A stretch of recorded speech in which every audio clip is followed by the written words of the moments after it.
Je vais me présenter en attendant. Je suis Pierre-Henri de Menton, je suis le directeur délégué de Challenge, magazine d'actualité économique. Alors on peut se demander pourquoi on va se plonger, là on va remonter le temps avant de parler de l'intelligence artificielle et de l'évolution du travail. On va remonter le temps, se mettre dans une perspective, on va dire,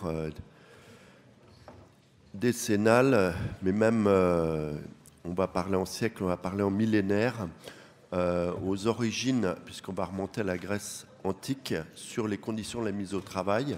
C'est des sujets d'actualité. D'abord, c'est des sujets qui m'intéressent personnellement, puisque à Challenge, vous ne le savez peut-être pas, mais Challenge, en fait, il y a plusieurs journaux dans le groupe Challenge, dont, et c'est pas hasard, dont Historia et l'Histoire. Donc, effectivement, dans l'actualité, on peut décrypter l'actualité qu'en regardant l'histoire. On l'a bien vu dans ces tables rondes, dans nos travaux ce matin. On a parlé de la pénibilité.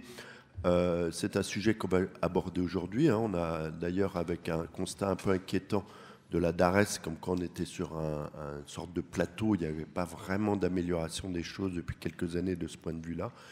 Et on vient de parler avec le centenaire de l'Organisation internationale du travail, du fait qu'une partie des travaux de l'OIT concernent les formes d'esclavage moderne. Donc c'est un sujet, malheureusement, ce sont des sujets, ceux qu'on va aborder, qui sont toujours d'actualité. En quelques mots, je vous présente notre panel tout à fait exceptionnel, donc trois historiens de renom, avec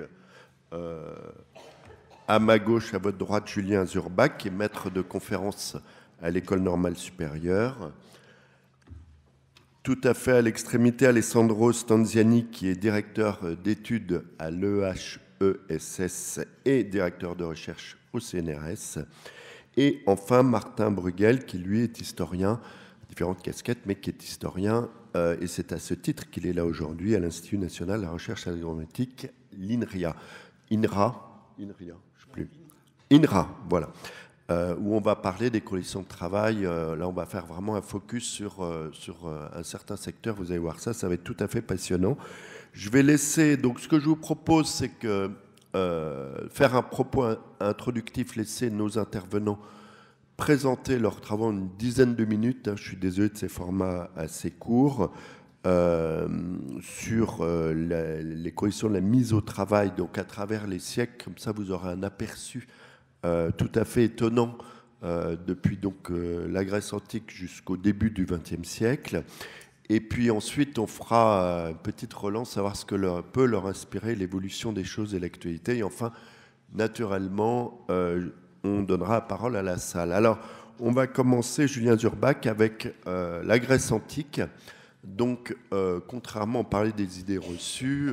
Bon, celle-là, je pense, n'en est pas une, mais il faut dissocier naturellement l'invention de la démocratie avec le monde, celle du monde libre, en tout cas du travail rémunéré. Ce sont des choses très distinctes. Et la société grecque, elle est fondée, en tout cas dans ses modes de production, sur l'esclavage. Je vous laisse la parole. Bonjour et merci pour cette belle introduction et cette invitation. Je vais évoquer devant vous les formes de mise au travail telles qu'elles sont pratiquées en Grèce ancienne. Donc je vais vous emmener très loin d'ici dans le temps et dans l'espace. Dans une cité, dans un monde qui est celui de la Grèce ancienne, donc dans une cité qui est celle d'Athènes, parce que c'est celle qui est la mieux connue, et parce que, comme cela vient d'être souligné, Athènes est à la fois une démocratie et un État, une société esclavagiste au plus haut point. Alors pourquoi mise au travail? Petite introduction en passant, parce que les sociétés antiques peuvent être très clairement distinguées de ce qu'on appelle couramment les communautés rurales.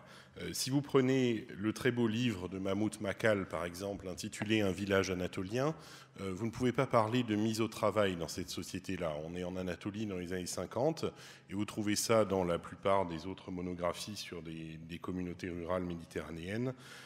Chacun travaille pour soi, de son côté, pour accumuler de quoi survivre à l'hiver. Il y a des inégalités très fortes dans chaque maison, dans chaque unité domestique, entre hommes et femmes évidemment, entre aînés et cadets aussi, particulièrement dans certaines autres régions. Mais c'est dans des sociétés plus vastes, dans les sociétés urbaines qui apparaissent en Méditerranée au 2e millénaire avant notre ère, et dont les cités grecques font partie, qu'on voit à grande échelle des gens qui en font travailler d'autres, plus que d'ailleurs des gens qui travaillent pour d'autres. C'est ça l'intérêt de cette perspective, c'est ça l'intérêt de se placer du point de vue de la mise au travail plutôt que du travail en général. L'esclavage, c'est quoi? Ça consiste à s'emparer de toute la personne pour s'emparer de sa force de travail. C'est quelque chose qui nous est infâme, et très légitimement, mais qui n'en a pas moins été extrêmement courant dans l'histoire. Cela étant, si beaucoup de sociétés, et même la majorité des sociétés sans doute qui ont existé jusqu'à présent, connaissent des esclaves, toutes n'ont pas fait des esclaves un tel ressort central de leur existence même qu'elles méritent l'appellation de société esclavagiste. Alors qu'est-ce que c'est qu'une société esclavagiste? Qu'est-ce que c'est qu'Athènes esclavagiste? C'est une société où les esclaves sont partout, dans tous les secteurs de production, et pas seulement dans tous les secteurs de production. À Athènes, une fabrique de boucliers, par exemple, qui est le sommet de la concentration artisanale, c'est un patron libre et citoyen et des dizaines d'esclaves. On peut dire la même chose des fabriques de meubles, des fabriques de voiles, etc. Mais à l'inverse, si vous prenez l'autre bout de l'accumulation de la richesse, une petite ferme au champ, c'est pareil. C'est un citoyen propriétaire et quelques esclaves dont le travail s'ajoute à celui de la famille du propriétaire. Et avec les esclaves eux-mêmes, c'est l'institution, c'est la relation de maître à esclave, la relation de propriété qui transforme l'ensemble des relations sociales. Quand Aristote cherche à définir l'essence même de ce qui fait la vie en société, c'est-à-dire en cité pour lui, il énumère 4 types fondamentaux d'autorité. Et parmi ces 4 types fondamentaux, vous avez celle du roi sur ses sujets, celle du magistrat sur les citoyens, celle du père sur la famille et celle du maître sur ses esclaves. Il n'y a pas seulement des secteurs de production où on trouve des esclaves, il y a aussi des cultes pratiqués par les esclaves, des endroits où vivent presque uniquement des esclaves, de vraies régions serviles comme les secteurs miniers de l'Attique et évidemment des enfants issus d'unions entre libres et esclaves. Le système esclavagiste repose sur 3 piliers. D'abord, il faut fabriquer des esclaves et donc asservir des hommes et des femmes et souvent des enfants, c'est beaucoup plus pratique. Pour cela, il y a la guerre et il y a l'argent, souvent associés, parce que le mieux pour faire des esclaves, c'est faire des razzias, c'est piller aux alentours, et c'est passer par un marché aux esclaves, qui fut le premier marché développé et encadré par les cités grecques. Ensuite, il faut les maintenir au travail. Et pour cela, il y a un ressort fondamental, c'est la violence. On peut retourner les sources dans tous les sens. La vieille idée que l'esclavage antique, notamment grec, fut plus humain ou patriarcal que l'esclavage moderne, est fausse. Tous les textes sur l'esclavage sont obsédés par la possibilité de révolte. La violence et la torture font à ce point partie du quotidien qu'elles sont externalisées. Comme le rappelle une pièce comique, il existe une maison de punition où on torture les esclaves à la chaîne, où il y a des spécialistes pour faire ça, et où n'importe quel maître ou maîtresse peut emmener un ou une esclave. C'est plus pratique d'externaliser, c'est mieux fait. Ici encore, esclavage et marché font bon ménage. Et enfin, 3e pilier, il faut leur offrir une perspective, au moins théorique, et aussi trouver un moyen éventuel de s'en débarrasser. Et cette perspective, c'est l'affranchissement. Il n'est pas atteint par tous, mais c'est un élément de définition de l'esclavage antique. Il y a des affranchissements massifs, considérables, qui forment des groupes sociaux nouveaux. Ces 3 piliers sont en effet des facteurs de transformation profonde des sociétés. Asservir des voisins ou des villes lointaines, organiser des marchés aux esclaves, permettre une violence quotidienne et omniprésente, constituer une classe importante d'affranchis change profondément le visage des cités grecques.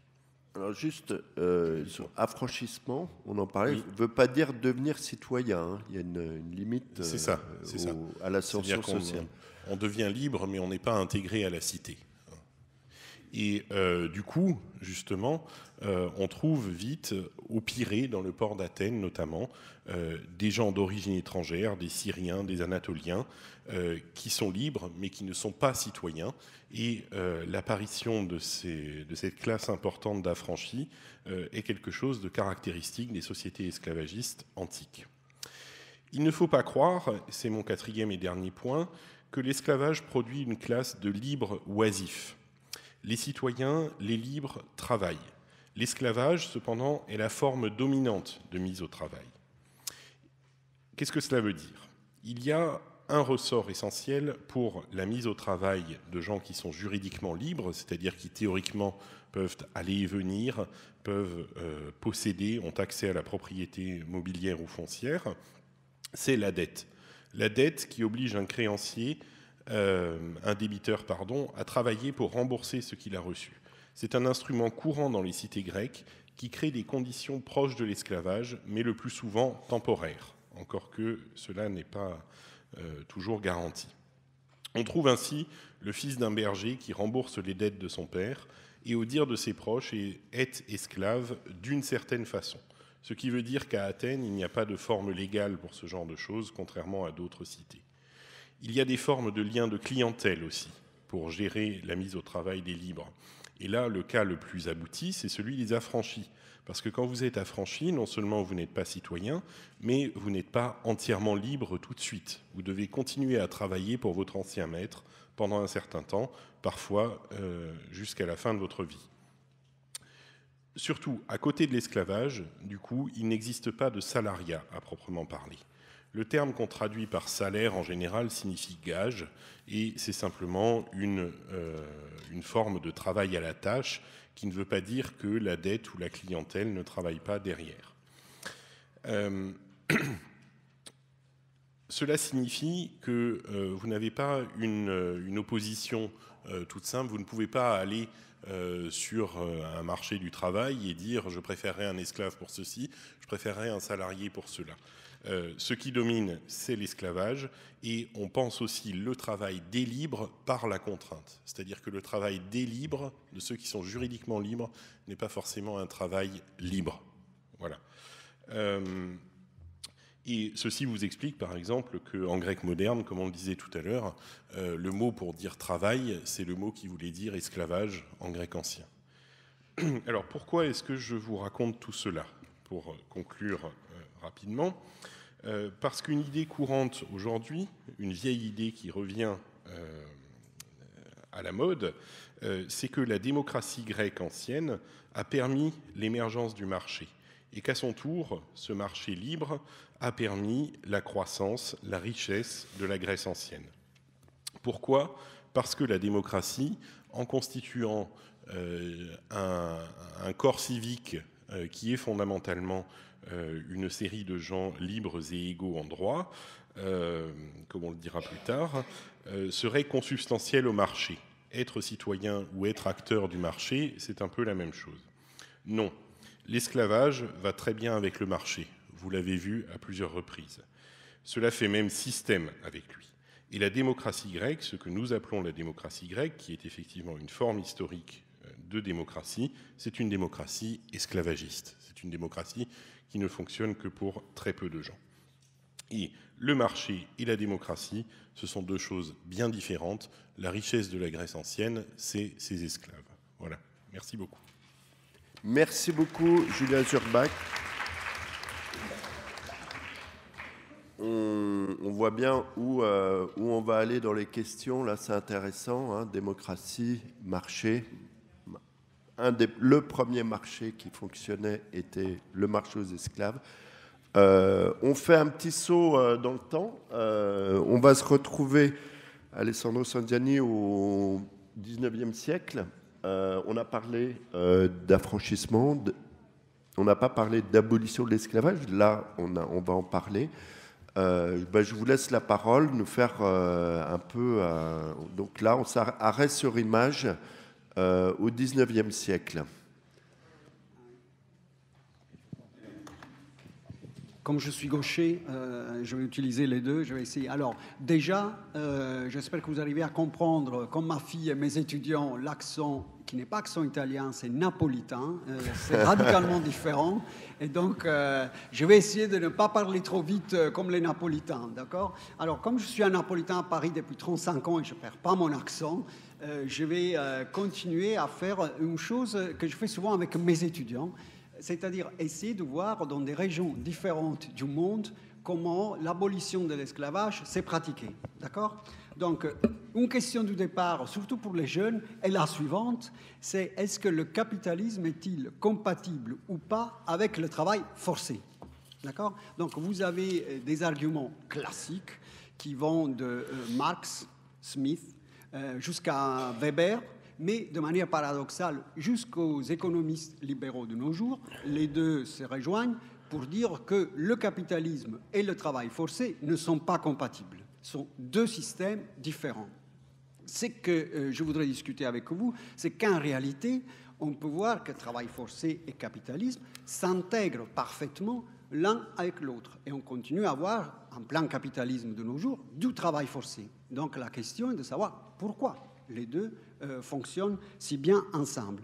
Et je pars de l'abolition. Donc, comme peut-être vous le savez, le 19e siècle est célébré comme le siècle des grandes abolitions de l'esclavage. D'accord? Donc, vous avez d'abord les Anglais qui abolissent, et il faut que vous distinguiez deux choses, la traite et l'esclavage proprement dit.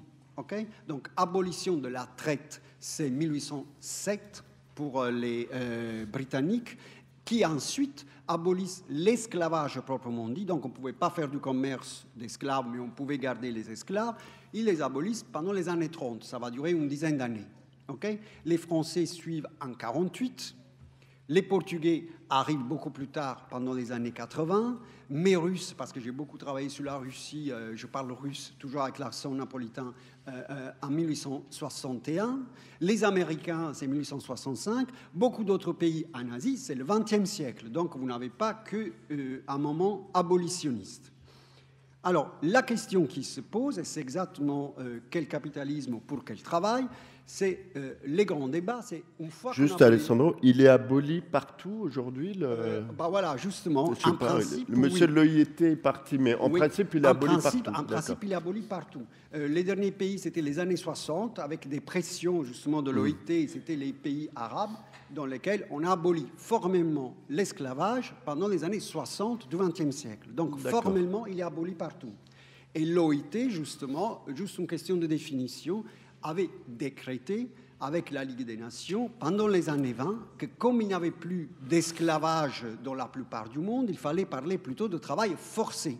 Donc c'est un mot qui remplace le mot esclavage. D'accord? Alors la question qui se pose est, est-ce qu'une fois qu'on est libre, on est vraiment libre? Donc il y a eu des immenses débats. Pour certains, beaucoup plus attachés aux aspects juridiques, la réponse était oui, parce que la liberté formelle est quand même importante et du coup, on est libre. Et même si on est dans des conditions très difficiles, on ne peut pas comparer un travailleur après l'esclavage, voire un travailleur salarié, à un véritable esclave. C'est une position. De l'autre côté, vous avez ceux qui insistent et disent qu'il faut regarder aux conditions réelles des travailleurs. Et donc, même si on n'est pas formellement esclave, dans la réalité, on est esclave. Okay? Donc, entre ces deux positions, on fait comment? On est esclave ou on n'est pas esclave? Est-ce qu'on a un esclavage déguisé de nos jours, comme on le dit, ou on ne l'a pas? D'accord? Donc, l'enjeu est assez important. Alors, pour répondre, on peut regarder à plusieurs aspects. Alors, tout d'abord, après l'abolition de l'esclavage dans les colonies anglaises, par exemple, mais françaises, c'est la même chose. Est-ce que les ex-esclaves ont accès à la propriété? Oui ou non? Dans la plupart des cas, qu'ils soient la Caraïbe ou l'océan Indien, les ex-esclaves n'ont pas accès à la propriété. Et même s'ils ont accès, comme en Jamaïque, c'est dans des conditions telles qu'ils n'arrivent pas à la garder. Ils n'ont pas d'outils, ils n'ont pas de crédit, ils revendent très vite. Donc, première chose, les ex-esclaves ont difficilement, voire pas du tout accès à la propriété foncière. Deuxième question, est-ce que les ex-esclaves ont des droits civils? Est-ce qu'ils peuvent voter? Ils ne peuvent pas voter. Donc ça, vous oubliez, il n'y a pas d'accès au droit de vote pour les ex-esclaves dans la plupart des pays. la question est quand même beaucoup plus large et ça se complique parce qu'au 19e, les esclaves, les ex-esclaves n'étaient pas les seuls qui n'étaient pas véritables citoyens. Les femmes n'avaient pas droit de vote. Et en Europe même, la plupart des salariés, eux, n'avaient pas accès au droit de vote avant le suffrage universel. Donc, on arrive au XXe siècle. Donc, il y a plusieurs populations qui n'ont pas accès au droit de vote, en particulier les ex-esclaves, mais ils ne sont pas les seuls. Droit ultérieur, est-ce que vous êtes un ex-esclave? Est-ce que vous pouvez vous amener dans une cour de justice et dénoncer votre maître? En principe, oui. Dans la réalité, c'est ce que j'ai fait. Je me suis baladé dans plusieurs coins du monde pour aller voir dans les archives judiciaires s'ils s'en sortaient, oui ou non. Alors, la plupart des fois, les ex-esclaves allaient dans les cours de justice, elles perdaient, elles se faisaient sortir, coup de pied, éventuellement fouettés, et la chose impressionnante est qu'ils revenaient. Têtus, elle disait « je veux mes gages, je veux être payé ». Une chose importante dans ces immenses litiges, ils sont partout dans le monde, et c'est par milliers, les ex-esclaves ne protestent pas tellement contre la violence physique, et pourtant ils étaient battus, même si les maîtres n'avaient pas de droit, ils veulent plutôt leur gage, leur salaire. La dénonciation de la violence est la dernière qui arrive. Et ça, on le sait, c'est même en famille, ça arrive très tard. Par contre, la rémunération, oui, elle est là. Ils veulent la rémunération. Ensuite, ils veulent leur nourriture. La dernière chose qu'ils dénoncent, donc, c'est la violence physique. Mais ils perdent la plupart du temps et ça commence à s'améliorer très rarement.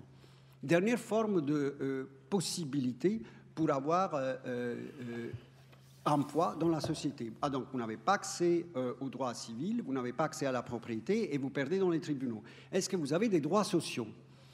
Il n'avait pas de welfare pour les esclaves, mais la chose la plus importante est la suivante, et c'est quelque chose qui arrive jusqu'à nos jours. Au moment où le premier welfare est mis en place en Europe, on est fin 19e, d'accord? Donc le welfare n'existait pas auparavant. Il y a les premières formes de protection sociale. Primo, elles sont réservées aux minorités. Le welfare généralisé, c'est après 1945. On est bien Vous parlez de quoi? De l'Allemagne? La France, pareil. La France. Non, mais fin France, 19e. Fin 19e, vous commencez à voir France, Allemagne, Grande-Bretagne, nouvelles règles de protection du travail. C'est notamment la protection sur les accidents de travail et le nouveau contrat de travail qui se met en place. D'accord? Auparavant, il y avait d'autres règles avec très peu de droits pour les travailleurs. Une première protection des travailleurs en Europe a lieu fin 19e. Mais cela concerne que les travailleurs mâles et, si possible, des grandes industries. Les petits, comme on disait, les petits artisans ou les unités avec moins de 15 travailleurs n'étaient pas concernés. Ça arrivera très très tard. Les travailleurs dans les colonies françaises comme anglaises sont exclus de ces mesures. Tout le monde est d'accord, pas de protection sociale pour les colonies. Ça va arriver jusqu'à la décolonisation. Comme vous le savez, pour la France, des discussions ont lieu sur faut-il donner un peu de protection sociale aux colonies. C'est à la fin des années 40, début des années 50 du XXe siècle, au moment où les colonies sont en train de partir. On dit on pourrait quand même leur donner du welfare, de la sécurité sociale, de la protection sociale. C'est très tard. Chose plus étonnante encore, une fois l'indépendance acquise, la plupart des pays en Afrique comme en Asie reproduisent les attitudes des anciens colonisateurs, c'est-à-dire des droits sociaux très très faibles dans la plupart des pays africains et asiatiques. La réponse des travailleurs, encore une fois des nouveaux pays indépendants, est « j'ai très peu de droits sociaux et économiques dans mon pays, qu'est-ce que je fais? J'essaie d'émigrer ». D'où tentatives de migration, non seulement à l'intérieur de l'Afrique sont très importantes, mais notamment, comme vous le savez, du sud vers le nord. Sauf qu'une fois qu'on quitte l'Afrique, parce qu'on n'a pas assez de droits socio-économiques et pas assez de droits politiques, on essaie de débarquer en Europe, mais il y a quoi? Il y a fermeture des frontières. Donc la seule possibilité que j'ai est d'être travailleur sans droit, illégal, clandestin, avec une résistance très forte à l'immigration de tous côtés. Côté syndicat, parce qu'on ferait baisser le salaire des salariés français si on ouvrait. Et d'un autre côté, trop d'immigrés et trop d'ouverture des frontières, ça créerait des problèmes sociétaux importants que vous connaissez. Moralité, on continue à avoir encore une fois des formes larvées, voire pas trop larvées, de l'esclavage, précisément parce qu'on est clandestin et parce qu'on n'a aucun droit. Et c'est vrai des deux côtés de la Méditerranée. Donc avec cette note positive, je m'arrête.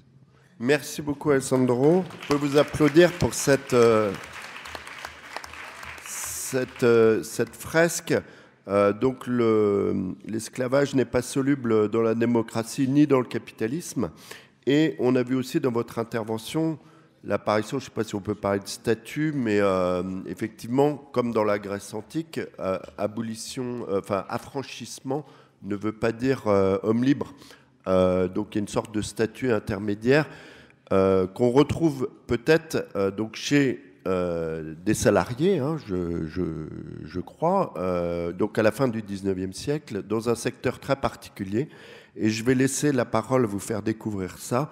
Alors là, on n'est plus dans la fresque, on est vraiment on rentre dans la microéconomie, si je puis dire, micro-histoire, avec Martin Bruegel. Je vous laisse faire votre présentation et puis on revient ensuite dans une discussion peut-être plus globale et sur les éclairages que l'histoire peut nous apporter pour commenter l'actualité.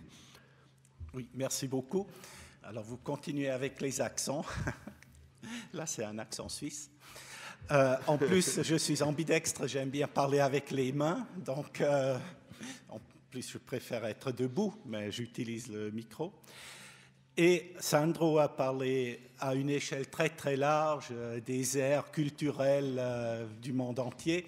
Moi, je vais vous montrer une histoire qui étincelle, mais qui se passe au ras du sol, où il y a des gens qui luttent pour les droits afin de s'affranchir de conditions de travail qui les perturbent. Et l'exemple que j'ai choisi, c'est les cuisines parisiennes au 19e et début du 20e siècle, en fait jusqu'en 1940, mais enfin là, je prends juste un cas pour bien illustrer la chorégraphie qu'il faut pour faire avancer l'émancipation des travailleurs.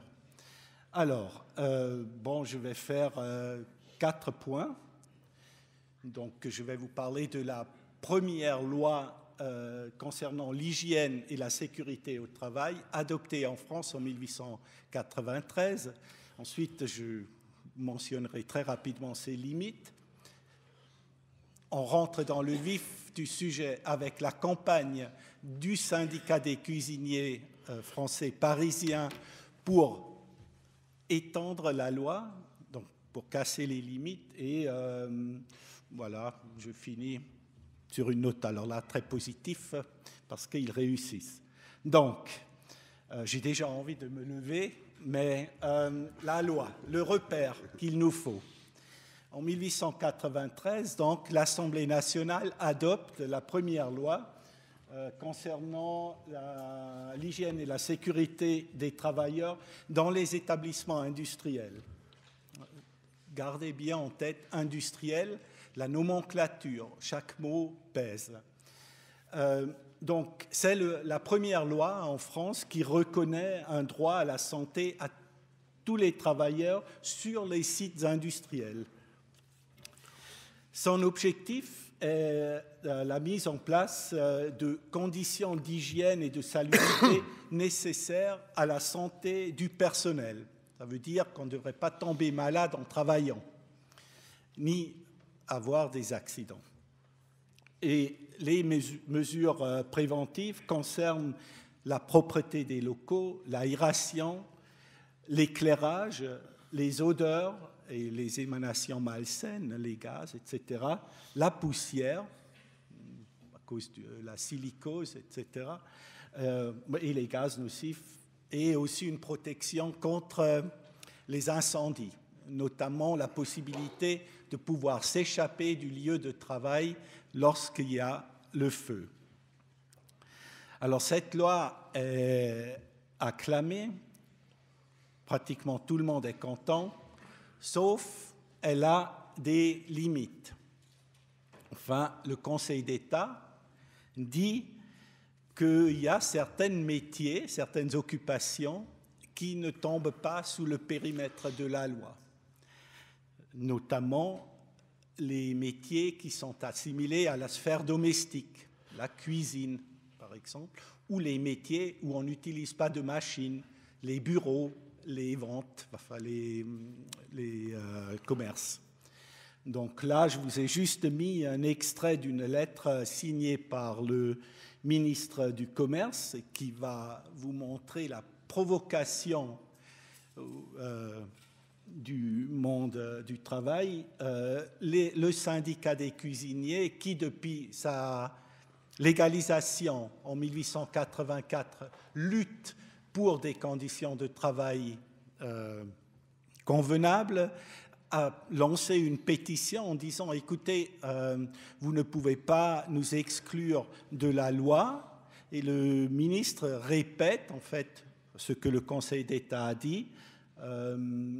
Il n'y a pas lieu de reconnaître un caractère industriel au sens de la loi à certaines professions comme les pâtissiers, les boulangers, les restaurateurs et cuisiniers qui se rattachent plutôt à la vie domestique qu'à l'industrie proprement dite. Donc, et on ne saurait dès lors leur appliquer les lois réglementant le travail ni les décrets pris pour en assurer l'exécution.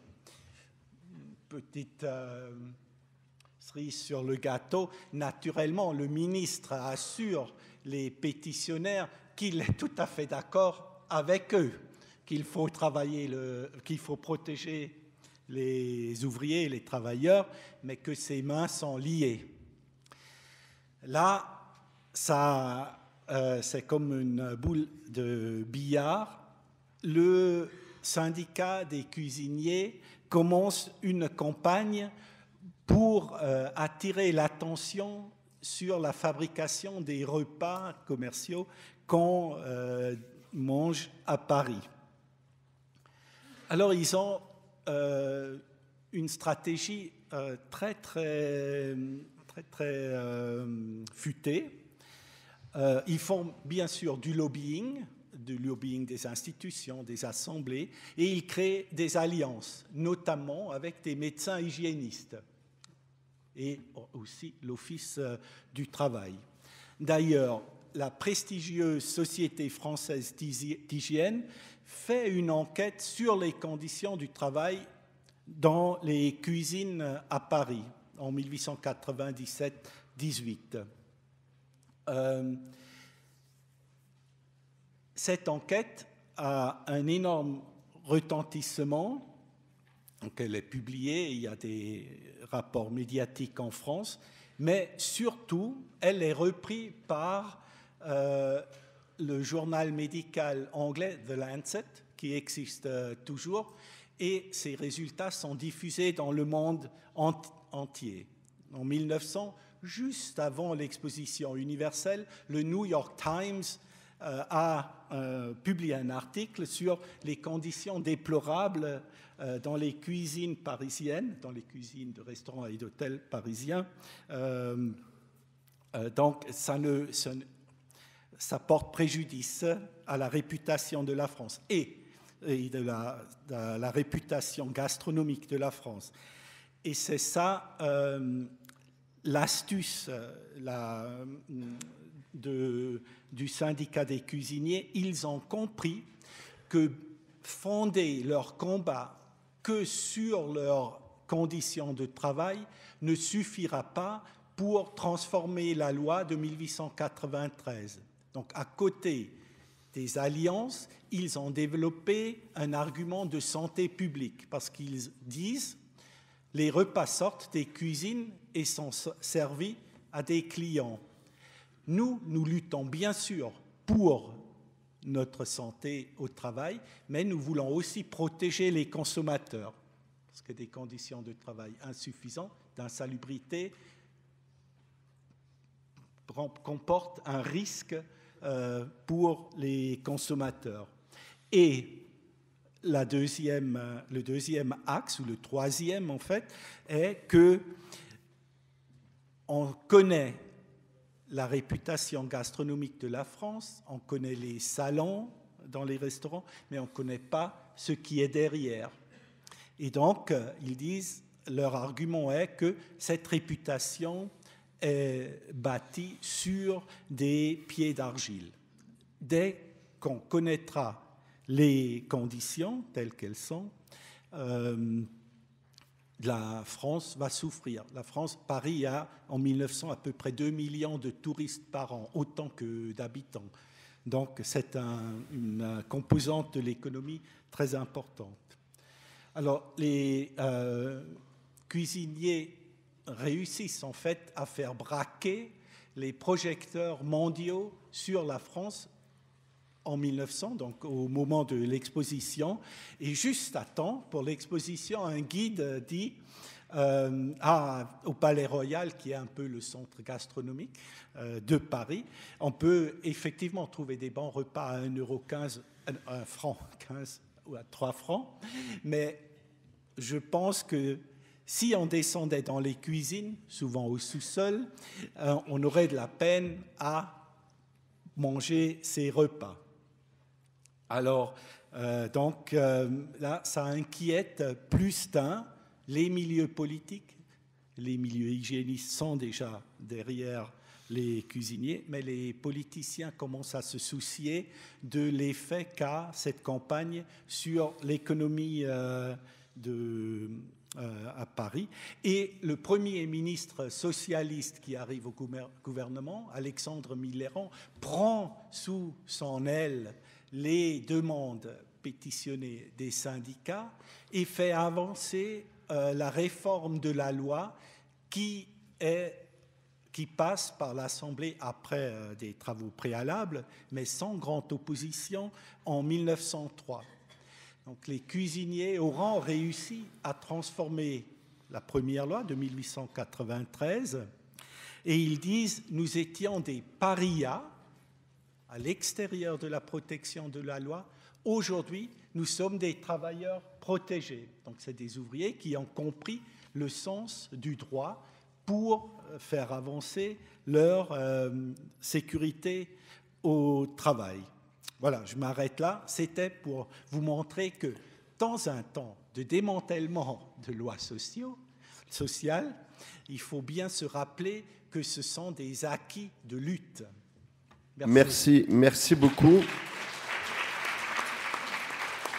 C'était tout à fait intéressant. Vos interventions sont très complémentaires. Moi, j'avais une petite question d'actualité. C'est qu'aujourd'hui, dans ce secteur de la restauration, il y a énormément de normes. Certains, enfin en tout cas les patrons de restaurants s'en plaignent qu'il y en a presque trop. Pourtant, les conditions de travail, quand on le voit dans les sondages sur la pénibilité, c'est un des secteurs les pires. Alors cette utilisation des normes hygiénistes pour améliorer les relations de travail, c'est plus valable aujourd'hui? C'est ma question. Est-ce que les choses, cette technique qu'ont utilisé votre syndicat des cuisiniers, est-ce qu'elle serait encore valable aujourd'hui? Est-ce qu'on peut se mettre derrière les normes pour... Oui, bien sûr. Je vois bien d'où vous venez.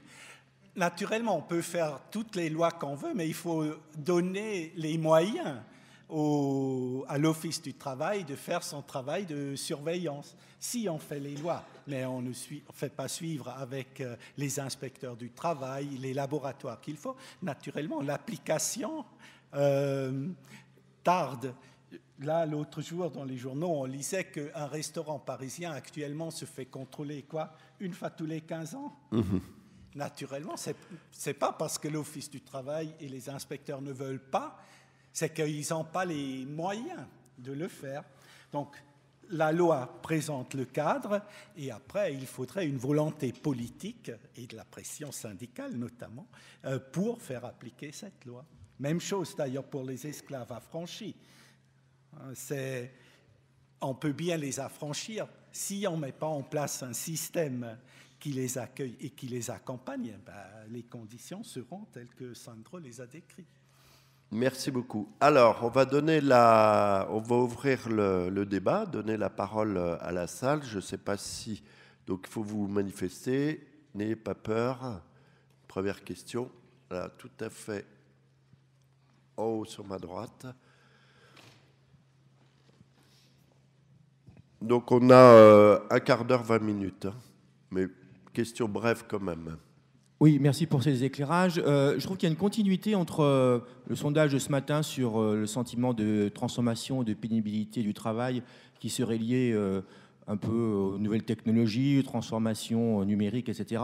Or, on voit bien que si, depuis la création de l'Office national du travail, les choses ont évolué dans un premier temps, jusqu'à l'après-guerre, depuis 40 ans, on a l'impression aussi qu'un certain nombre de politiques plutôt néolibérales qui, au nom de la flexibilité du travail, c'est-à-dire la réduction des coûts, l'augmentation de la pression, la suppression de la régulation avec un certain nombre de droits qui sont ôtés, tandis que d'un autre côté, les bénéfices du capital et multinationales augmentent. On voit bien que l'une des causes des transformations du travail, c'est peut-être aussi l'économie telle qu'elle se mène aujourd'hui et la pression libérale.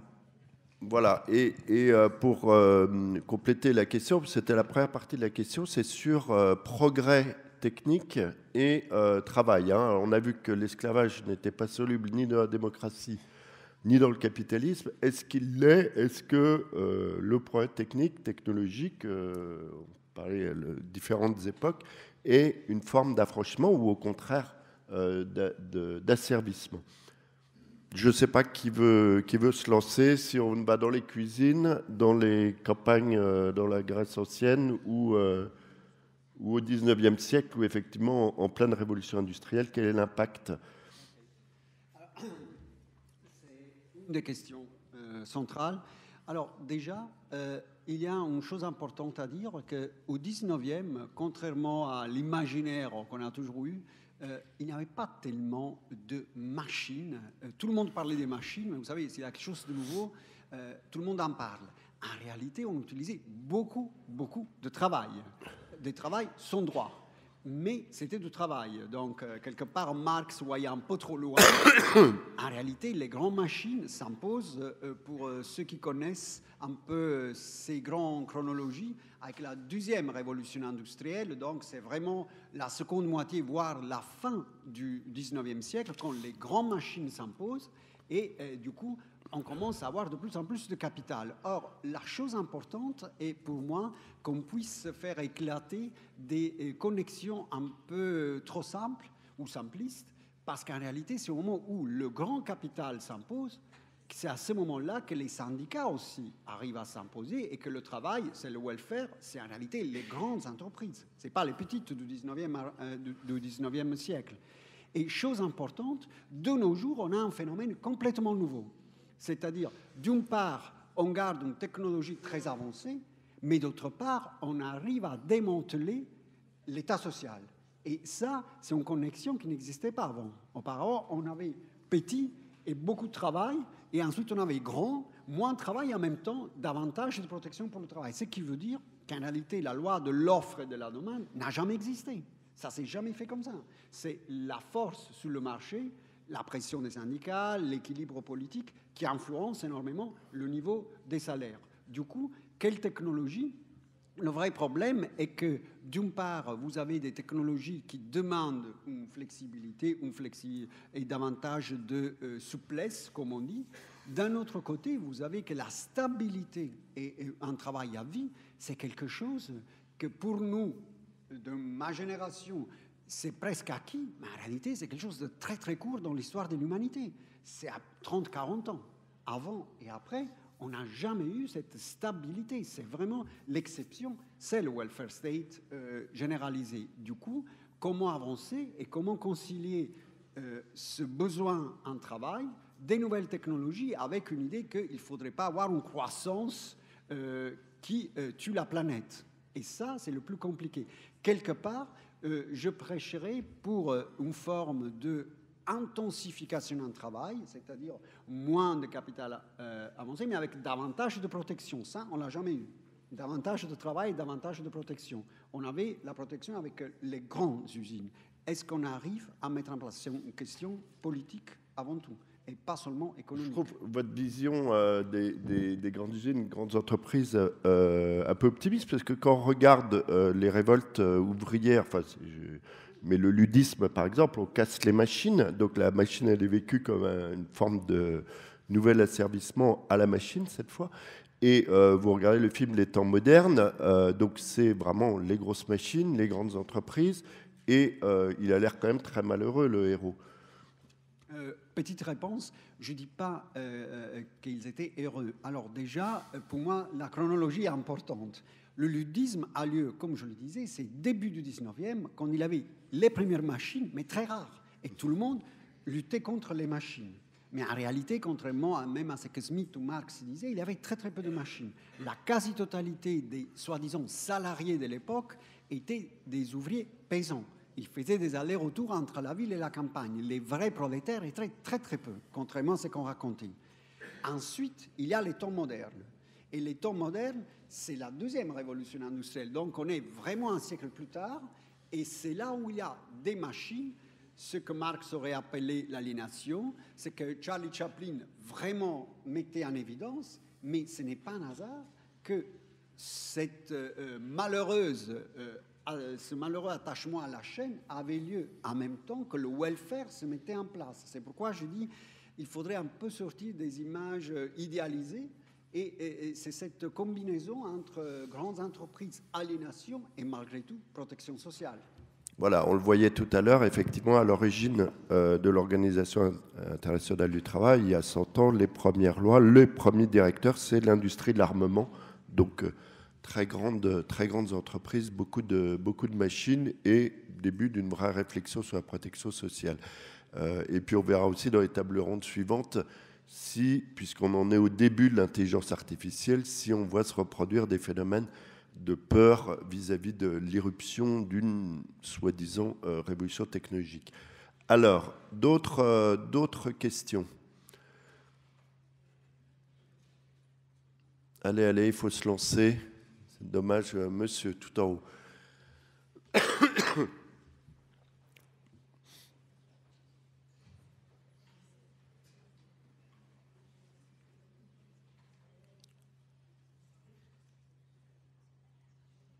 Bon, bah, allez-y bien fort.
D'accord. Alors, la question, c'est une sorte si j'ai bien compris, hein, de célébration de l'entrepreneuriat, la liberté individuelle dans le travail, qui serait en contradiction avec un discours ambiant de condamnation des inégalités. Est-ce qu'on a déjà vu ce phénomène dans l'histoire? Je ne sais pas, par exemple, dans la Grèce ancienne, quel est le statut de l'artisan, de l'indépendant qui vit de son travail, qui est un citoyen? Est-ce qu'il est bien perçu, par exemple, par rapport à d'autres? Je me tourne vers vous, je ne sais pas, hein, on peut parler peut-être à la fin du 19e siècle, qui sont des périodes où on parlait de l'exposition universelle de 1900, on célèbre vraiment les bienfaits de l'industrie, etc. Mais peut-être un tour vers l'Antiquité, et est-ce qu'ils sont bien considérés, les entrepreneurs grecs?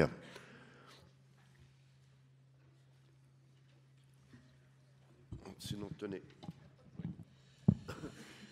Oui, je vais botter en touche, mais la question que vous posez est évidemment une question qui se pose aujourd'hui, et peut-être pour la première fois dans l'histoire. Je dis aujourd'hui parce que j'ai l'habitude de travailler dans une très longue durée, donc depuis un siècle, 2 siècles peut-être. Les sociétés antiques, comme la plupart des sociétés historiquement connues, sont des sociétés de statut, des sociétés profondément inégalitaires, et tout le monde trouve ça normal. Donc il y a des libres, il y a des esclaves, il y a des gens qui ne sont pas libres, et très très peu de philosophes, de penseurs critiquent cet état de fait. L'esclavage, c'est un état de nature, c'est parfaitement normal pour tous les philosophes de la Grèce ancienne.